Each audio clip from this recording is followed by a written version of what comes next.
Cristo en su santuario, por Elena G. de White.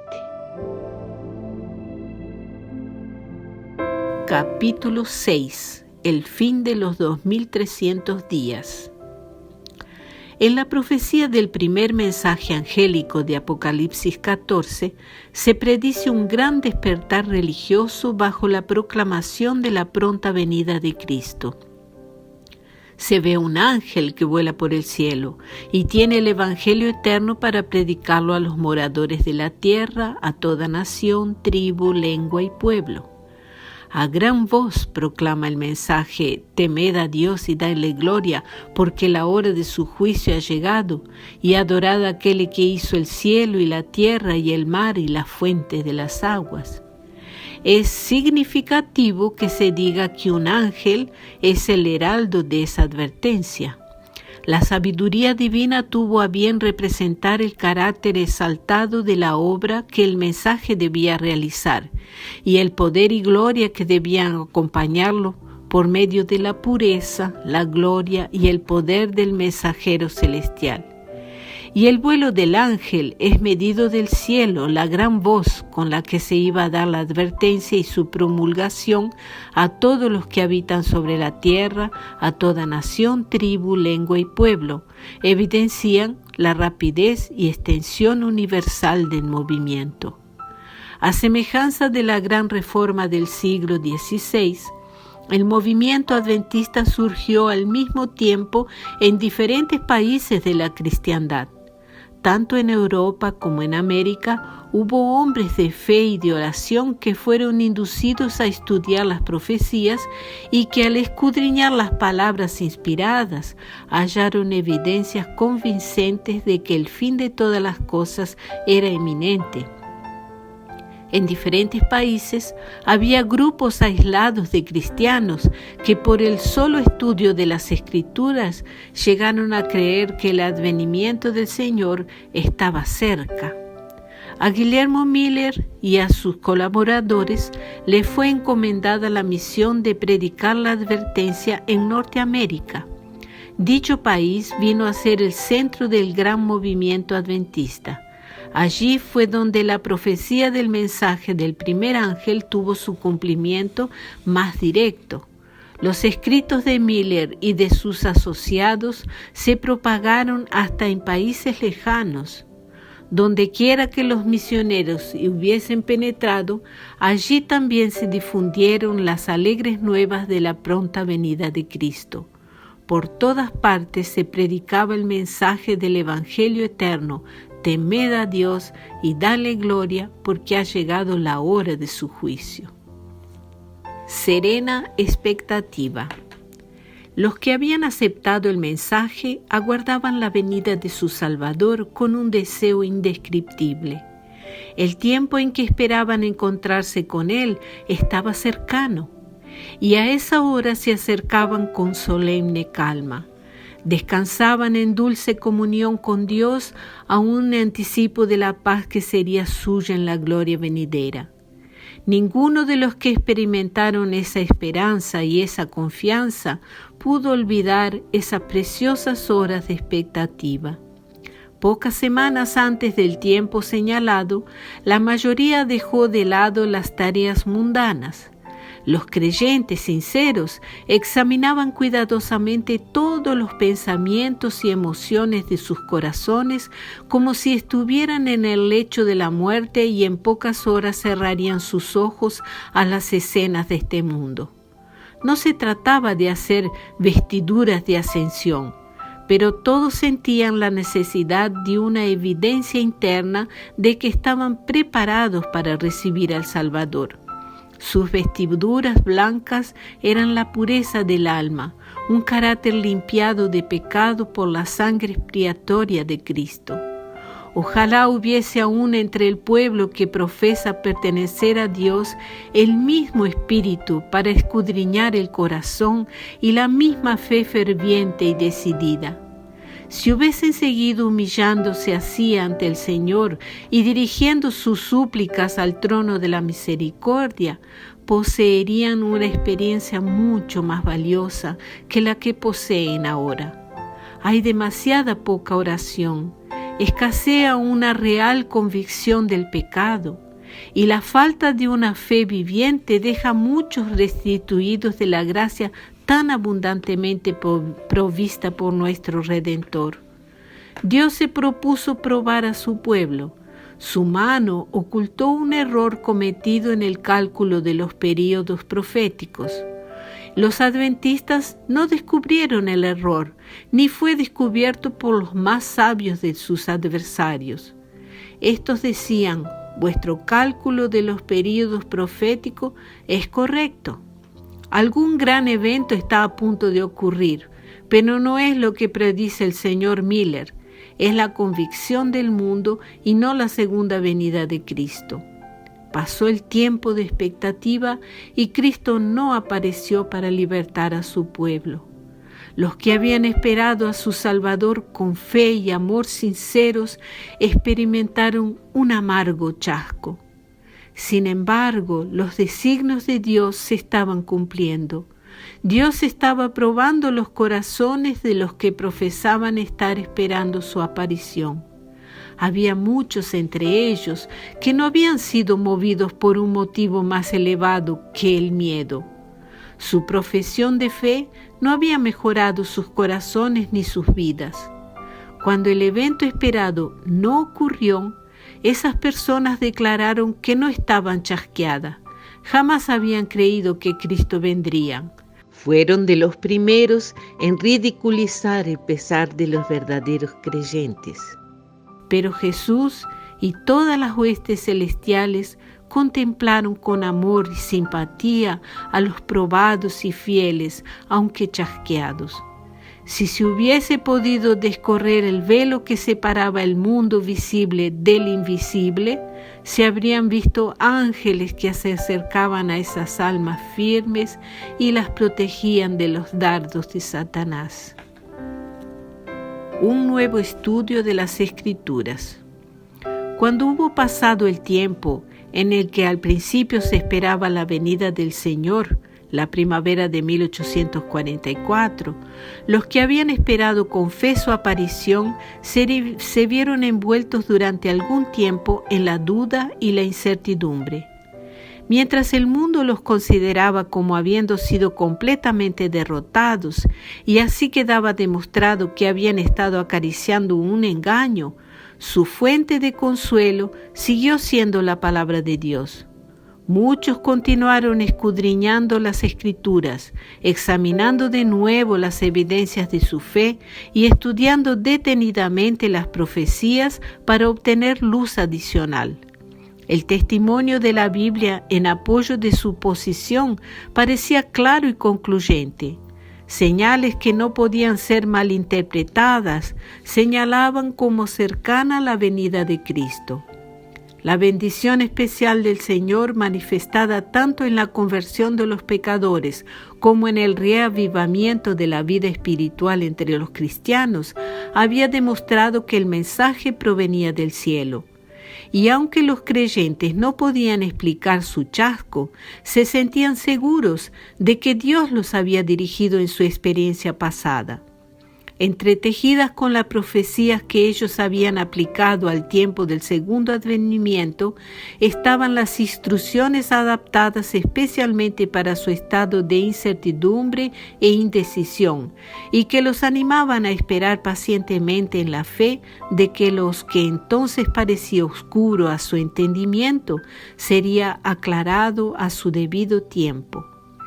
En el verano de 1844, a mediados de la época comprendida entre el tiempo en que habían supuesto primero que terminarían los 2300 días y el otoño del mismo año, hasta donde después descubrieron que se extendían, el mensaje fue proclamado en los mismos términos de las Escrituras: ahí viene el novio.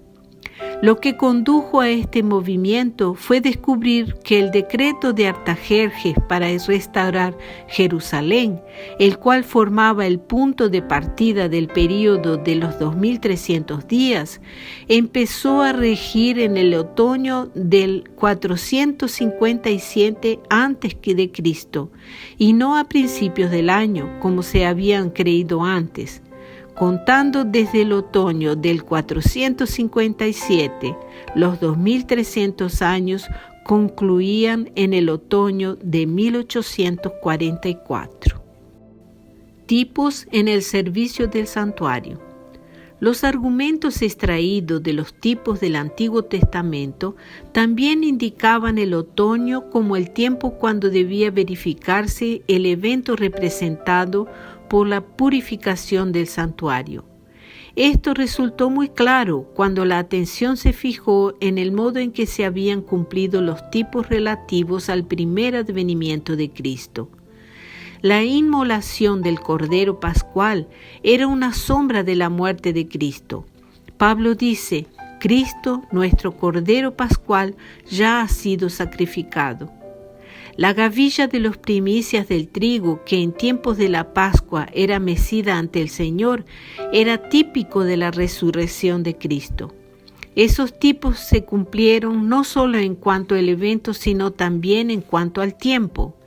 El día 14 del primer mes judío, el mismo día y mes en que por 15 largos siglos el Cordero Pascual había sido inmolado, Cristo, después de haber comido la Pascua con sus discípulos, instituyó esa fiesta que debía conmemorar su propia muerte como Cordero de Dios que quita el pecado del mundo.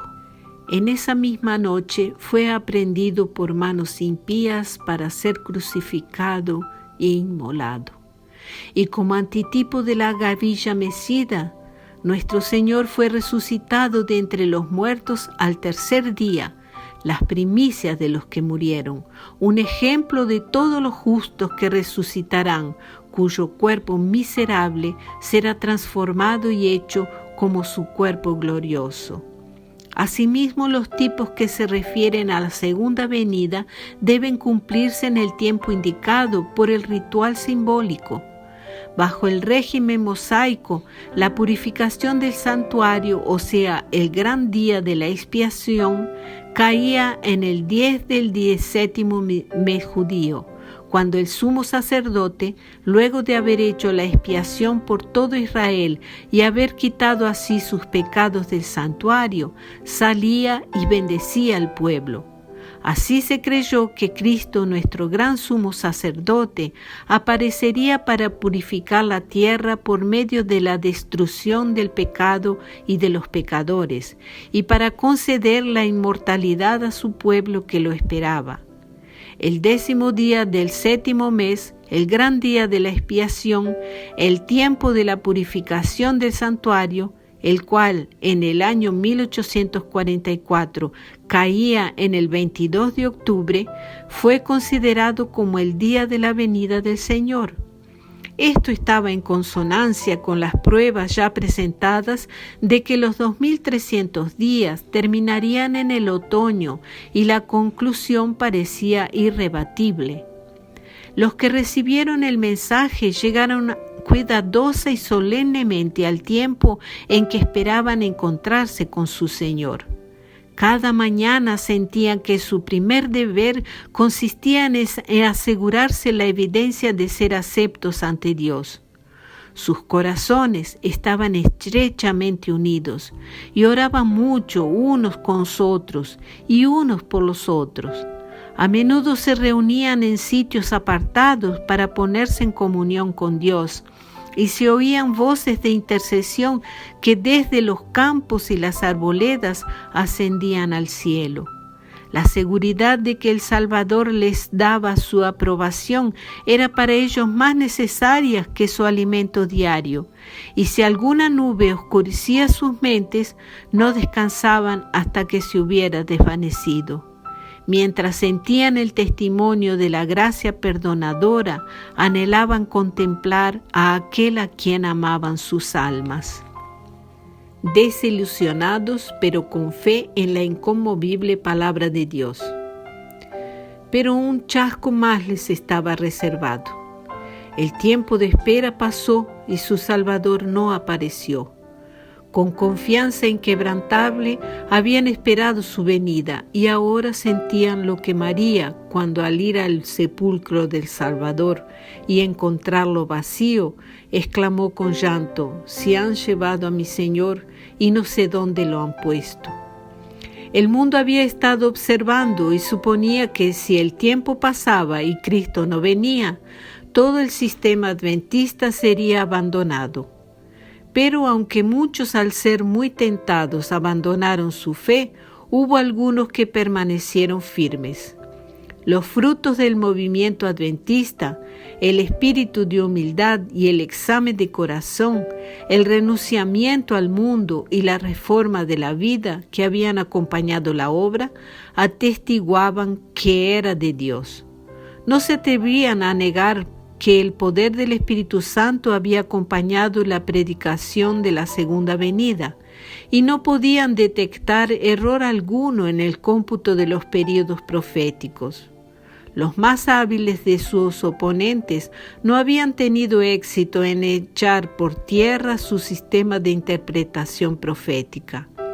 Sin evidencias bíblicas, no podían consentir en abandonar posiciones que habían sido alcanzadas merced al estudio ferviente y con oración de las Escrituras, por medio de mentes iluminadas por el Espíritu de Dios y corazones en los cuales ardía el poder vivificante de éste.